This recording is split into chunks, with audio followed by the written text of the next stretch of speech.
On this episode of Locked On Lightning, we're dishing out mid-season grades to our forwards, all the way from Steven Stamkos to Pat Maroon. We break it all down, but first, let's play that music. You're Locked On Lightning, your daily podcast on the Tampa Bay Lightning. Part of the Locked On Podcast Network, your team every day.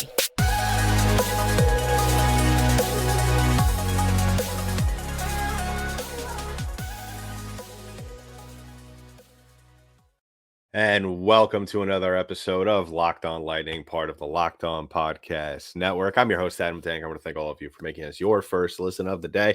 On this episode of Locked On Lightning, we are discussing mid-season grades. How has some of our favorite players, and all our favorite players really are every player that suits up in a Lightning jersey. We talk about all our favorite players. How have they done thus far? Midway through the season, the Lightning are 44 games down in this season. So very excited to see how the rest of the season starts. And we are helped with once again, some fun graphics that were dropped the other day from The Athletic. So we'll be looking at those as well as making our own observations.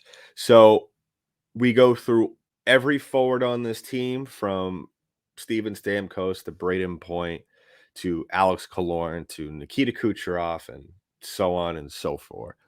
So why don't we start with Brayden Point? Because if you follow us on our social media accounts, LO_Lightning on Twitter, as well as Locked_Lightning on Instagram, we posted a graphic basically shouting and announcing that today would be Feelings Friday, as we kind of stew over the fact that Brayden Point has not been selected to the All-Star game. 21 points in his last 25 games.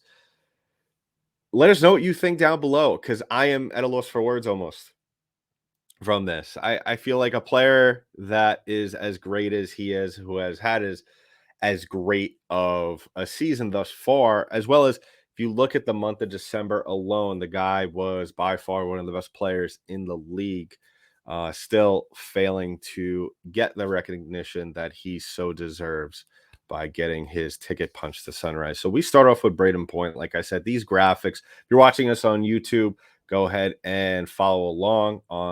If you're following us on an audio platform, I will do my best to subscribe to describe what's going on in these pictures. So we start off with Brayden Point. This is a complete breakdown of his season thus far. Now, the reason why I love these is because it shows you, dating back to all the seasons thus far, and the projections as well. So right now on the season, he has 25 games played through 41 41 games played and 25 goals, projected to have 43 goals, which is 5 more than what he had last year, and he's on pace for 82 points, which is 3 more than what he had, which is 10 more than what he had last year. And really, I think that we cannot look at that and really take a minute to really discuss how well this guy has played. I mean, if you look at his stats just from 1920, 2021, 21, 22, goals go as follow: 31, 34, and 35.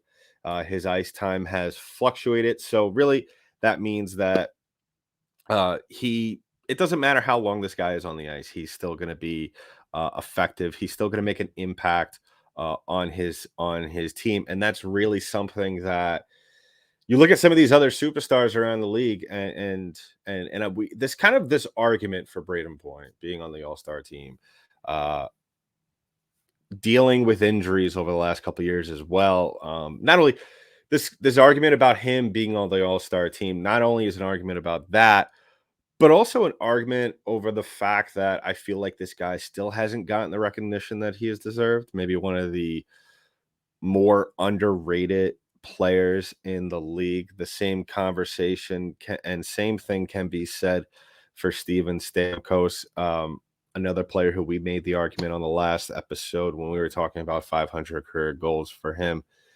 I think Brayden Point is somewhat oftentimes overlooked over the fact that he plays around such an immense amount of talent. The list goes on, as we always say on this on this show, from Steven Stamkos to Nikita Kucherov to Alex Killorn, who was having a phenomenal year. And the list goes on of players, Andre Vasilevsky, as well as Victor Hedman, Mikhail Sergachev. So really, you look at the numbers, and the other thing that really sticks out to me, excuse me, is his salary versus his market value. Now, that's something that's interesting. So basically, what this says is that the Lightning are getting him for somewhat of a steal, I guess. $1.4 million less than what his actual market value, which I would say, yeah. I guess if the salary cap did go up the way it did, or at least was supposed to, I think we would be having the conversation about Brayden Point being in the $10.9 million range AAV. So what we're going to continue to shout from the rooftops on this show about Brayden Point. We're still about not only him being underrated, but also not getting selected to the All-Star game as of yet. Maybe a player will get hurt, or maybe a player will drop out, whatever the case may be. You don't want to root for other guys to get hurt, but at the same time, I mean, do we want him in the All-Star game because of a player got hurt? I think he should be a first choice, nonetheless. So we'll have to sit and wait. Moving on to Steven Stamkos, the man who just recently reached 500 career goals on his career. Now, looking at him, I mean, are any of these numbers, especially the market value, where his salary is at 8.5, market value puts him at 11.7. The guy continues to impress. 1920 in goals, he had 42. 2021, 37, a little bit of a dip. Then again, I think anyone in this league would love to hover around the 35 goal mark, or have somewhat of a setback season, if you want to call it that, with 37 goals. And then you have 43 this year. Last year. He has 18 thus far this season. 36 are projected to be for him to be finished with that on the season. So like I said, I think anyone who has a little bit of a setback, or at least in terms of the numbers or from what they previously had the previous year, I think the 35 goal mark would be a good number that anybody would be thankful to have. So looking at the other superstar on this team, the other big name guy on that forward line, and that's Nikita Kucherov. Now, looking at his market value, because that's what really, this is basically what the rest of the league, what all the other 31 teams value these players at. $14.1 million is the market value. $9.5 million is the actual AAV. And no surprise here, I think that if he gets those goal numbers up, I mean, we might be sitting here talking about that market value even being in the $15 million range. Now, if he's 14, imagine what some of these other superstars around the league might be valued at. 40 goals in 1920. Nothing for the 2021 season. He was out that entire career, as we all know. That entire season. As we all know, 17 on the season, projected to finish with 33 goals. Now, the points we all know about that. 103 in 1920, nothing in 2021. 21-22, 120. And we have him projected to finish this season with 113, 61 on the season. I've spoken about this before with him. I think that really, if you break it down, if he gets on a hot streak here where he continues to score goals, he continues to tally points, where he gets on a hot streak, especially with the goal scoring, while continuing to dish out points. And I'm talking about maybe a handful of 4 point nights here or there, 2-2. I think he sets himself up to at least finish in the Hart Trophy conversation. I still firmly believe that him and Point should fully well be in the conversation for Hart Trophy. I don't think that they really have any chance. Like I said, um, on the last episode, we were talking about just Steven Stamkos deserve to be anywhere near the MVP trophy conversation. So that's something else to think about. But as my grades for those three guys, Kucherov, Point, and Stamkos, Point gets an A plus. I mean, he has been, whether you're a Stamkos fan, a Kucherov fan, you cannot sit there and deny the effect that Brayden Point has had on this team, the effect that he had on the team, especially during the month of December when this team really started to get things around, really started to play the best hockey that they played all season long. So I think he gets an A plus. Steven Stamkos, I will say a solid A minus. I don't think that's bad, anything bad there to say about that. I just don't think that. I think that maybe towards the end of the year, I think once we see, because we do see strings of of games where he's really for the goal scoring machine. We don't see really that other point distributing. And that's really what the criteria is this. I think an A plus, to really get that A plus, you would have to do pretty much everything consistently. Stamkos is more of a scorer. That's perfectly fine. He also plays physical, which is also very fine, which is perfectly fine. Not everybody could do all that. And then Nikita Kucherov, an A plus, another guy who does a lot of everything. His only, I guess, the only issue I ever have with him is the fact that he does go through moments, has his moments where you really don't know that he's on the ice. But he has, as of late, done a better job of that, has made more of an impact, has been a lot more aggressive as of late shooting the puck. So, like I said, we all know the talent there is with Kucherov to score goals. It's only a matter of if he continues to be aggressive, continues to shoot. So going into the second segment, well, actually coming up in the second segment, we'll talk about Killorn, Paul, and I would say Hagel. Yes, Killorn, Paul, and Hagel. We'll talk about those three guys as well, and then round out the show with the remaining forwards. But first, before we get into that, I want to talk about today's sponsor, and that is BetOnline. Now, BetOnline is your number one source for your sports betting info, stats, news, and analysis. Get the latest odds and trends for everything professional and amateur league out there. So head to the website today or use your mobile device to learn more.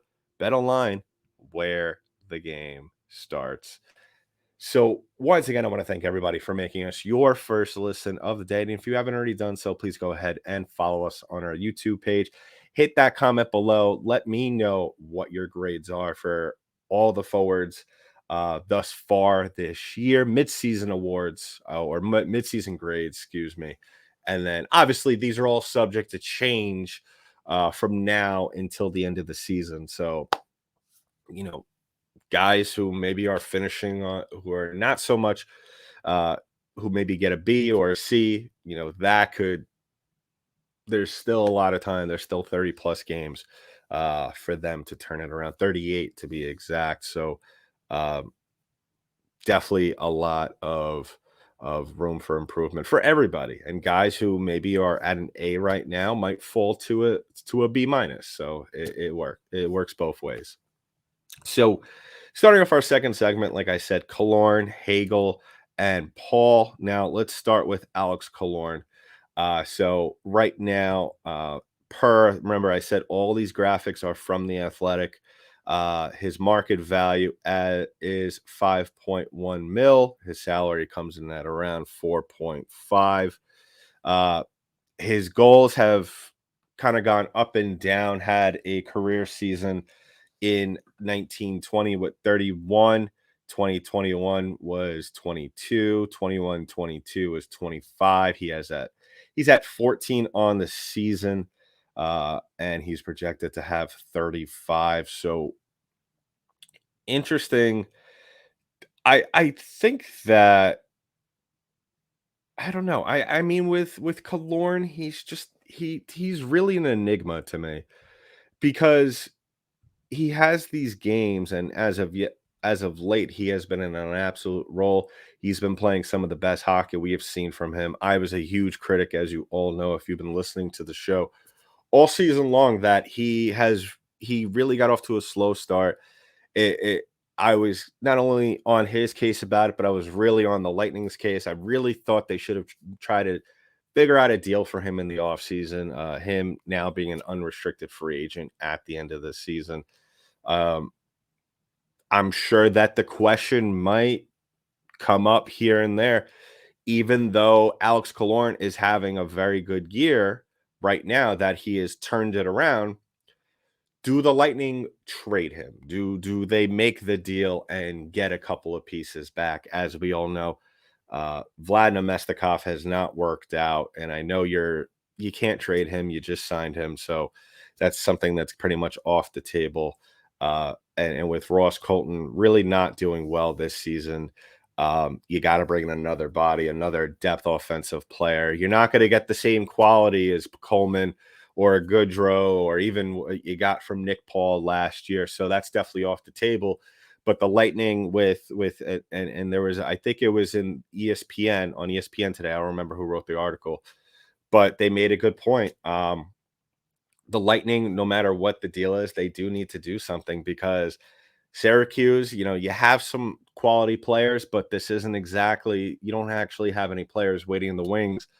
They're going to be suitable replacements for Brayden Point, more likely for a Steven Stamkos, that high quality of player, or Nikita Kucherov. That's where you got to look towards. You got to look towards the future, and at the same time, it's difficult because the Lightning are trying to win another championship, another two, which I still firmly believe they could do. Um, so, really the name that has come up over the last couple of seasons with the Lightning, really getting older and getting, still playing well and being up against the cap wall. Uh, Alex Killorn's name keeps going up. So I'll leave this on the screen. The thing that's interesting with this as well, he once again, I mean, if you look at his stats, up and down has really been the name of the game. Uh, Projected to have 54 points at the end of the season, 29 points currently. Quite honestly, the 25 goals and 54 points, I think he'll get at 30. I really think he will if he stays with the Lightning. Yeah, that's all. This is all a big if, because there's a lot of. I wouldn't be surprised if the Lightning go to him and say, "Listen, we gotta make a deal, and we gotta add more depth." And unfortunately, you're the odd man out here. So who knows if that will come up, if that conversation has already come up at some point. All right, moving on to a player that, if you remember, if you were listening or watching the show back in November, I was really on his case to start the season. There was a lot of question marks for me, at least, around Brandon Hagel coming into this year. He was a little bit of an enigma for me as well, just because he scores 20 plus goals in Chicago, comes here, and his offensive production as a whole just really dropped off the table. Turns into more of a physical player, which I don't have a problem with. I was speaking with someone earlier today, and I made the comparison. What Hagel has done this year. He's really turned it around, and really what he's reminded me of, his ability to succeed in almost all facets of the game, and doing it without being remarkably flashy. He reminds me of Yanni Gord. Let me know below what you think about this, because I feel like there's a lot of comparisons between him and Gord. Now, obviously, size is a little bit of a difference here, but I think that, and this goes back to my point just now, that I think that the Lightning should trade Killorn, or at least they could afford to. They're not going to get any worse, because I feel like Brandon Hagel has really really picked it up this year. Um, Finished with 28 goals last year. I believe only maybe 6 of those were with the Lightning, maybe less. But he has 16 this year, so that already beats his 2021 total. Uh, on pace to hit the 32 goal mark. 68 points are projected for Brandon Hagel as well. His market value has absolutely skyrocketed. $1.5 million currently being made by Mr. Hagel, and his market value is at 7.8. Now, whether or not I think the Lightning would potentially give him a deal that is worth 7.8 AAV is a whole nother question within itself. But I think that really, um, if this is any indication of what we might see from Brandon Hagel, because I think that he is a very good player, and he's still very much in the development part of his career, only 24 years old, so still very much developing out there, still very much evolving as a hockey player out there. So this is a situation where we could see Brandon Hagel in a couple of years, possibly getting 5.5, maybe 6.5, depending, and that all depends on what's going to happen with the Lightning salary cap situation. But definitely a player that made me eat my words uh, in the middle of November as well as December, and scored last night in the game against Edmonton. So uh, my a player that I very much thoroughly enjoy, just goes about doing his business. Like I said, you don't really see him or hear about him on the night to night highlight tapes, which is a good thing for the Lightning, because then that means not a lot of teams are going to catch notice of him, as maybe they would some other players on Tampa Bay. So rounding out our second segment is Nick Paul. Paul, I mean, probably one of the more enjoyable players on this team, one of the more uh likable players on this team. I mean, all these players are likable, but I think that, Nick Paul just brings a certain type of energy to this team that we just, I don't know, there's something about him. There's an aura that surrounds Nick Paul. 15 goals on the season thus far, projected for 25. 24 points on the season, projected for 43. I think we could say that Nick Paul's hit, even though he's a middle six, his job is very clearly, and this is what his role is by per the Athletic. Like I said, all these graphics are from the Athletic. We did not make these. We are just having a conversation. I think that, and his market value is at 4.2, salary 3.2 mil. His role is middle six, but I think he's way more talented than a middle six. I think he's a solid second liner. I guess middle six, obviously that means that his bottom is the third line, but I think he has outgrown that role. Maybe last year, of course, but I think this year he has proven that he is one of the top dogs on this team. A player that, as we all know, lit the world up on fire last season, as soon as he put on a Lightning jersey. And another player that I think is going to be one of the top scorers, or at least the top dogs on this team going forward. Still very much in the young part of his career, 27 years old. That these are the kind of things that I think Lightning fans should look at, or should at least be excited about. Because yes, Steven Stamkos, about to turn 33, still has a ton of years left to play. A lot of good hockey left to play, but you're kind of looking at the future, kind of that other overlap. Guys like Brandon Hagel, guys like Nick Paul. We don't know what the future may hold, with maybe a Kucherov when his contract's over. Who knows what might happen there? But even if those guys stay, and you don't bring back Alex Killorn, you have these other guys that I firmly believe that could come in, not only fill the role, and they already have shown that they could fill the role, but can consistently play at a level to where I feel as Lightning fans and John Cooper can feel very comfortable and not have to worry about those guys being shifted around and disappearing at certain points during the game. So I give Alex Killorn a B minus on the season. Like I said, got a slow start, has been playing very well as of late. Now, if he continues to play at that level, I think he will even out at a B to end the season. Brandon Hagel, also, I would say a solid B um, for him. Nick Paul, probably a B plus for him. I think that Paul and Hagel, especially those two guys, I think they have the potential, though, even though I said solid B and B plus for those guys.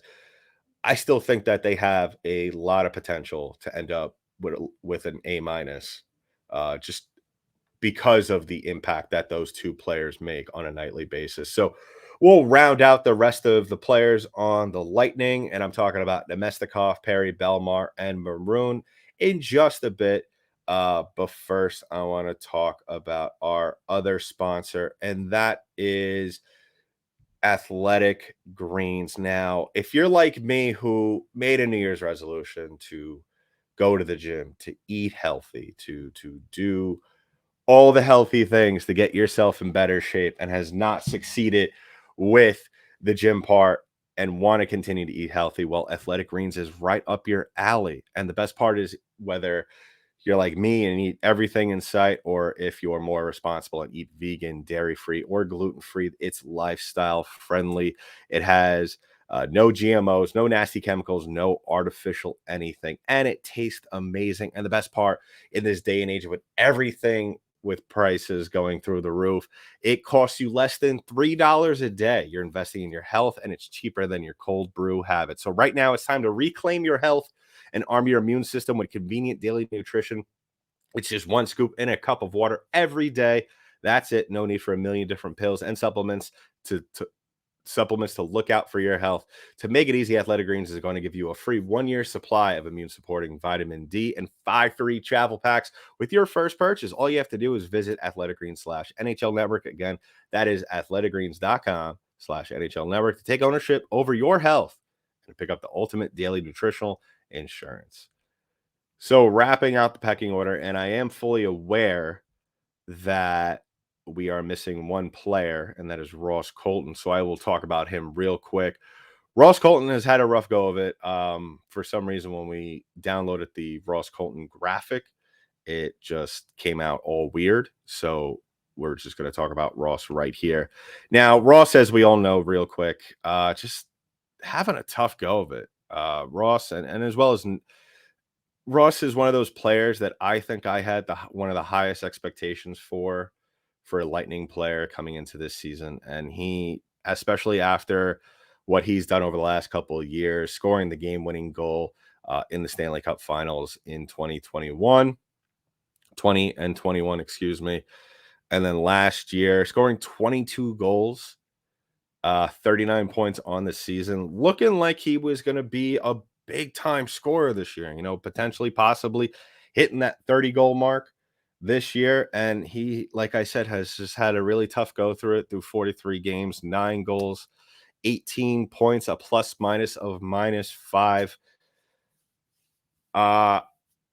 Plain and simple, not trying to be too harsh on Mr. Colton, but I think it might be safe to say that we have to give him a C minus. I mean, he does a lot of good things. He plays very physical.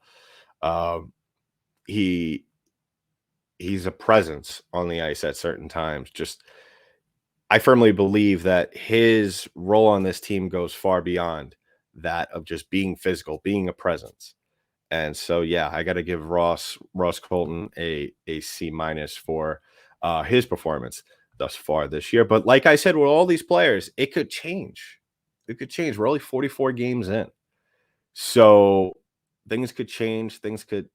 He could get better. I mean, at the end of the season, when we do these grades, it could very well be a B plus. We could be talking about the end of the season of him having turned it around, getting to 25 goals. Who knows what might happen from now until the end of the season. I think more realistically, his goal count will be around the 15 mark, closer maybe to 18 even. So we'll have to wait and see at least for that. So jumping from Ross Colton to right to another player, I'm going to have to talk about Vlad Nemestikov. Was brought in on during free agency, and his market value is just in the toilet right now. To be frank, 900K for Mr. Nemestikov. His actual salary is 2.5, and I think all Lightning fans could agree that we didn't expect Vladislav Nemestikov to come in and score a billion goals, tally a bunch of points. No, we expected him to be a solid third line option, and it just hasn't worked out. Through 39 games played, he has 3 goals and 9 points, projected to finish the season with 19 points. And yeah, I mean, my thing is that this goes back to the Alex Killorn conversation. Unfortunately, Killorn will have to pay for the sins or for the non-production that Nemestikov has not shown this year. If a trade is made for depth, because I only feel like that's the possible way to trade. I feel like the only possible piece that could potentially be traded away, at least from this forward line. I don't think the Lightning, as disappointing as Ross Colton has been this season, I think the Lightning like him very much. And, he's still young. He still has time on his side, whereas Alex Killorn is starting to get to the top of the hill of his career. So Nemestikov, I would say give him a C minus.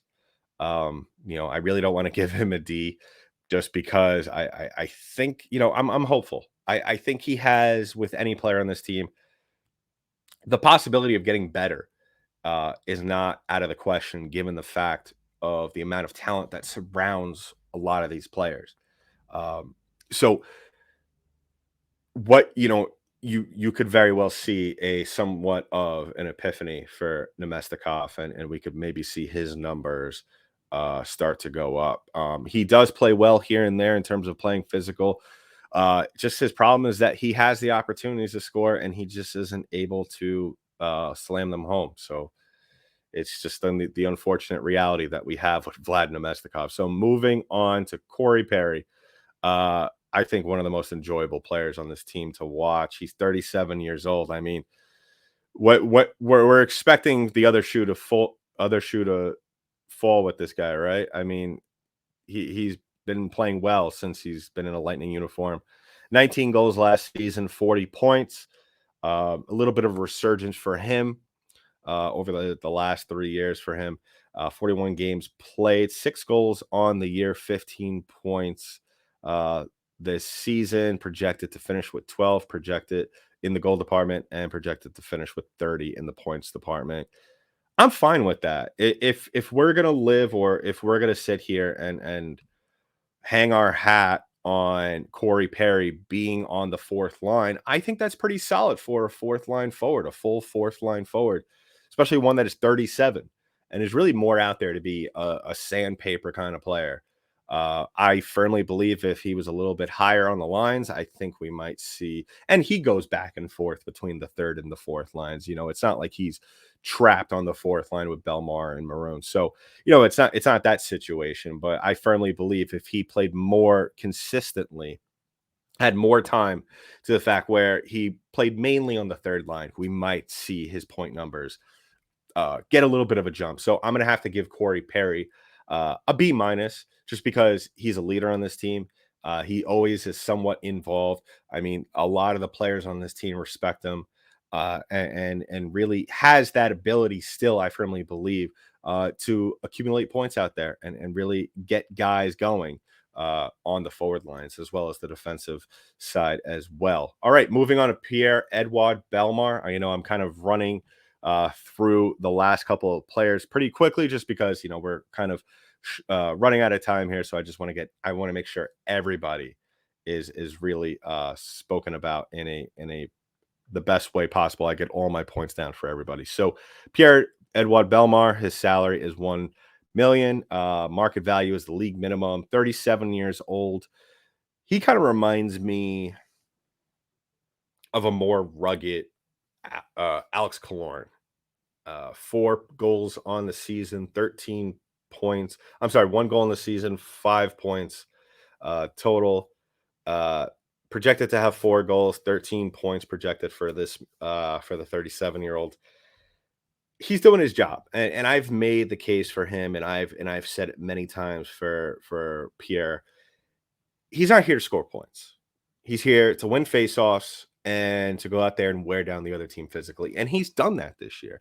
He's one of the best faceoff guys that the Lightning do have currently, alongside with Anthony Cirelli.